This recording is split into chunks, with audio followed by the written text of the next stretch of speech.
இன்னொரு முக்கியமான விஷயம் சொல்ல மறந்துட்டேன், எங்க அம்மா அப்பா இந்த ஃபங்க்ஷனுக்கு வந்ததுல எனக்கு ரொம்ப ரொம்ப சந்தோஷம். தேங்க்யூப்பா, தேங்க்யூமா.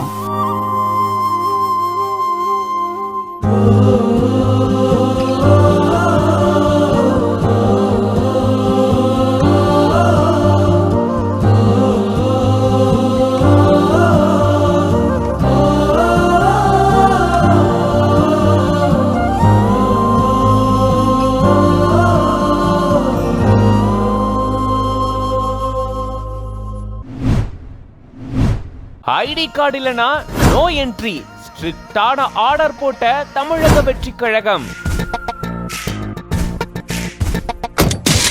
செல்போன் பயன்படுத்தக்கூடாது, முக்கிய நிர்வாகிகளுக்கு மட்டும்தான் அழைப்பு அப்படின்னு இந்த மாதிரியான கட்டுப்பாடுகளை விதிச்சிருக்கு தமிழக வெற்றி கழகம்.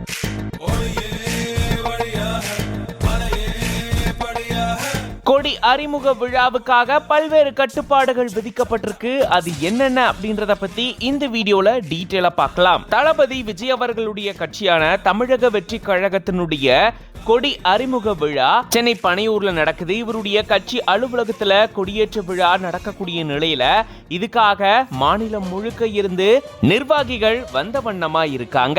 இந்த நிலையில தான் கிட்டத்தட்ட மாநில மற்றும் மாவட்ட அளவுல 300 நிர்வாகிகளுக்கு அழைப்பு விடுக்கப்பட்டதா கூறப்படுது. முக்கிய நிர்வாகிகளுக்கு மட்டும் அழைப்பு விடுக்கப்பட்டிருக்கக்கூடிய நிலையில இந்த விழால கலந்துக்கிறதுக்காக அவங்களுக்கு அடையாள அட்டையும் கொடுக்கப்பட்டிருக்காம்.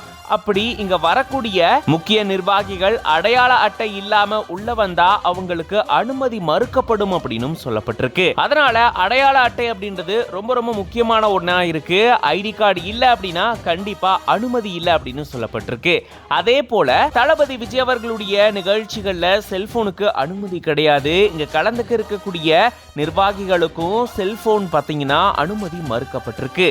இது மட்டும் இல்லாம இந்த கட்சி அலுவலகம் அமைஞ்சிருக்கக்கூடிய பகுதியில பாத்தீங்கன்னா தெருக்கள்ல வெளியாட்கள் வர்றதுக்கும் அனுமதி மறுக்கப்பட்டிருக்கு. நிர்வாகிகள் இங்க வரணும்னா கூட அடையாள அட்டைய கண்டிப்பா காட்டணும் அப்படின்னு சொல்லப்பட்டிருக்கு. கொடி அறிமுக விழால கொடியேற்றி வைக்கிறதன் மூலமா கட்சி கொடிய அறிமுகப்படுத்தி வைக்கிறாரு தளபதி விஜய் அவர்கள். அது மட்டும் இல்லாம பாடலாசிரியர் விவேக் அவர்களுடைய வரிகள்ல கட்சியினுடைய கொள்கை பாடலும் அறிமுகப்படுத்தப்பட இருக்கு.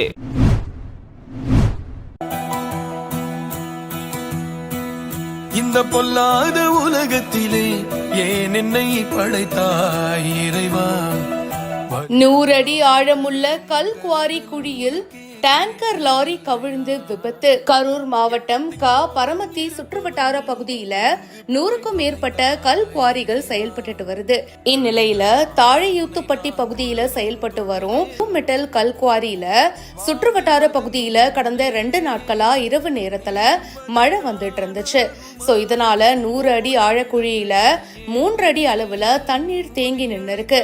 இதை எடுக்கிறதுக்காக நாகப்பட்டினம் ஆயங்குடி பள்ளம் பகுதியை சேர்ந்த சுதா அப்படின்ற ஓட்டுநரை பணியில ஈடுபடுத்தி இருக்காங்கன்னு சொல்லப்படுது. தண்ணீரை எடுக்கிறதுக்காக 22,000 லிட்டர் கொள்ளளவு கொண்ட லாரியில தண்ணீரை நிரப்பிட்டு மேல லாரி வந்துட்டு இருந்தது. அப்போ எதிர்பாராத விதமா 75 அடி உயரத்துல இருந்து லாரி பாறைக்குள்ள கவிழ்ந்து விபத்துக்குள்ளாயிருக்கு.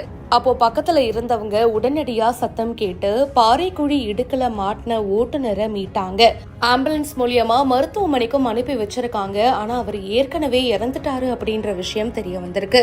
இந்த சம்பவத்துல 100 அடி ஆழமுள்ள கல்குவாரி குழியில உரிய பாதுகாப்பு இல்லாம லாரி ஓட்டுநரை பணியில ஈடுபடுத்தியதா அந்த கல்குவாரி உரிமையாளர்கள்ல ஒருத்தரான அமமுக மாவட்ட செயலாளர் தங்கவேல் மற்றும் பங்குதாரர்களான சுப்பிரமணி, சக்திவேல், கந்தசாமி ஆகிய 4 பேர் மேல இப்ப போலீஸ்